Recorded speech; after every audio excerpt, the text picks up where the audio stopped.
Continuamos con la revisión de tipos de prueba. En esta oportunidad revisamos lo que son las pruebas no funcionales. Como su nombre indica, estas no tienen que ver con las pruebas anteriores en las cuales la consulta era si es que el software funcionaba o no. En este punto asumimos ya que el software funciona y las preguntas que se deben hacer sobre o después de que el software funciona es el cómo funciona el software, qué también lo hace, es decir, si resuelve o no el problema, y si lo resuelve lo hace como esperaba el cliente o de la manera adecuada y suficiente para dar un valor agregado a este producto, a este software. Cuán estable es el sistema, no tienes quejas de que el sistema se cae, el sistema se congela, el sistema falla. Si tienes esas quejas de los usuarios finales, es muy probable que el software funcione pero no sea estable. ¿Qué tan usable es? ¿Es fácil para los usuarios entender los procesos que debe seguir? ¿Necesita demasiada preparación? Es importante conocer estos detalles para saber si el software, además de funcionar, también ayuda a que el usuario haga su trabajo de la mejor manera posible. ¿Cuán rápido funciona? ¿El sistema entrega los resultados a tiempo? ¿Es pertinente respecto del modelo de trabajo de la empresa cliente? ¿El software es seguro? ¿Es que todos los niveles están correctamente resguardados respecto de la información que maneja? ¿Está limitado solamente a los usuarios que deberían hacerlo? ¿Hay brechas de seguridad? Son preguntas que se deben hacer respecto al software una vez que este está en funcionamiento. Además, estas pruebas no funcionales no solamente garantizan la calidad, sino aseguran un valor agregado para el cliente y para la misma empresa de desarrollo. Respecto a los tipos no funcionales, los tres tipos o subtipos comunes son las pruebas de usabilidad, las pruebas de rendimiento y las pruebas de seguridad. Las pruebas generalmente incluidas en un proceso de diseño y un proceso de implementación de pruebas regular son las pruebas de usabilidad. En estas pruebas se trata de encontrar defectos y oportunidades para mejorar respecto al confort, a la comodidad para el usuario final, de tal manera que éste pueda utilizar adecuadamente y con un margen de error mínimo todas las características del sistema.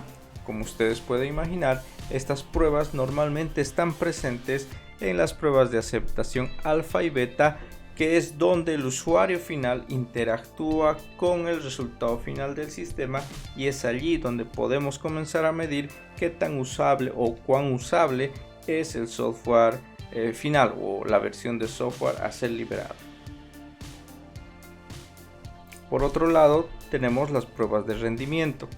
Estas pruebas de rendimiento son pruebas bastante especializadas, normalmente ejecutadas por un personal técnico con habilidades específicas para la ejecución de este tipo de pruebas, porque además de las habilidades regulares de un software tester, se requiere conocimiento de herramientas específicas que permitan conocer el estado actual del rendimiento del sistema software.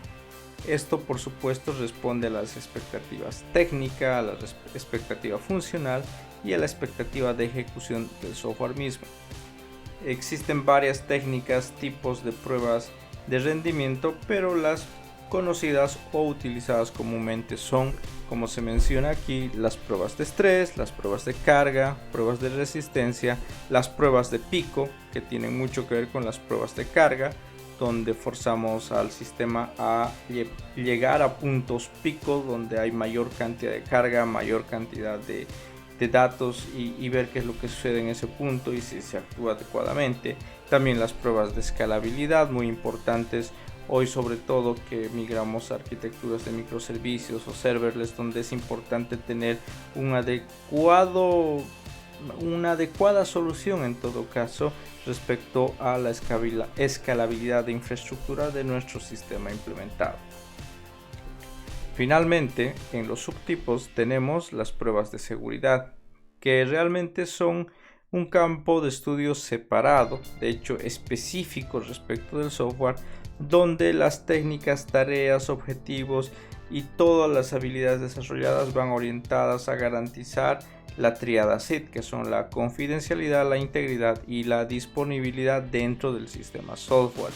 Términos y técnicas comúnmente escuchadas respecto a las pruebas de seguridad son las pruebas de penetración. Dentro de estas pruebas, por ejemplo, se tiene la técnica del modelado de amenazas para poder comenzar a interpretar qué es lo que puede pasarle al sistema desde una perspectiva de desarrollo y externa también. Y por supuesto la ejecución de ataques de sombrero blanco, que no es otra cosa que los ataques o autoataques controlados de manera intrusiva para poder garantizar de que el software esté correctamente cubierto ante amenazas externas que no van a contar con intenciones vamos a decir buenas, sino en todo caso intenciones en contra de los tres elementos de la tríada SID. Y por supuesto tenemos el hacking ético, que a través de una lista enorme realmente de técnicas y tareas a realizar puede aportar a descubrir las vulnerabilidades en nuestro sistema software.